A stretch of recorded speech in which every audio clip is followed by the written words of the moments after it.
আপনি কি জানেন এমন একটি খাবার আছে যেটিকে পুষ্টিবিদরা বলছে প্রাকৃতিক মাল্টিভিটামিন।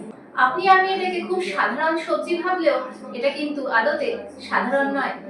চলুন দেখে নিই এর কি কি গুণ আছে। সবজিটি হলো রাঙা আলু, আর এর মধ্যে রয়েছে ভিটামিন, খনিজ এবং অ্যান্টিঅক্সিডেন্টের ভান্ডার। প্রথমত, রাঙা আলুতে থাকে প্রচুর পরিমাণে বিটা ক্যারোটিন। আমাদের শরীর এটাকে ভিটামিন এ তে রূপান্তরিত করে, ফলে চোখের স্বাস্থ্য ভালো থাকে এবং রোগ প্রতিরোধ ক্ষমতা বাড়ে। দ্বিতীয়ত, এতে রয়েছে ভিটামিন সি।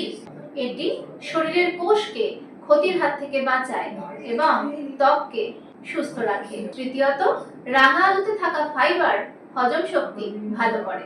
যারা কোষ্ঠকাঠিন্যে ভোগে তাদের জন্য রাঙা আলু খুব ভালো।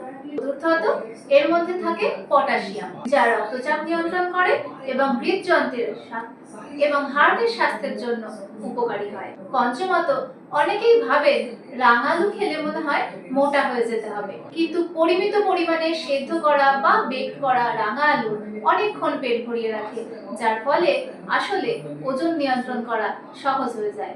সবচেয়ে মজার বিষয় হলো এতগুলো উপকার পেতে গেলে আপনাকে কোনো দামি সাপ্লিমেন্ট কিনতে হবে না। খুব কম খরচেই রাঙা আলু থেকে পাওয়া যাবে এত উপকার। তবে মনে রাখবেন, কোনো একটি খাবার অতিরিক্ত খাওয়া কিন্তু আপনার পক্ষে ভালো নয়। তাই মাল্টিভিটামিনের খুব সাশ্রয়ী সোর্স হিসেবে আপনি রাঙা আলু অবশ্যই খেতে পারেন, তবে তার সঙ্গে বাদবাকি সমস্ত সবজি ও ফল আপনাকে খেতে হবে। খাওয়া দাওয়া সংক্রান্ত আর অনেক আপডেটস পেতে সাবস্ক্রাইব করে রাখুন। এই ভিডিওটা ভালো লাগলে লাইক করে দেবেন।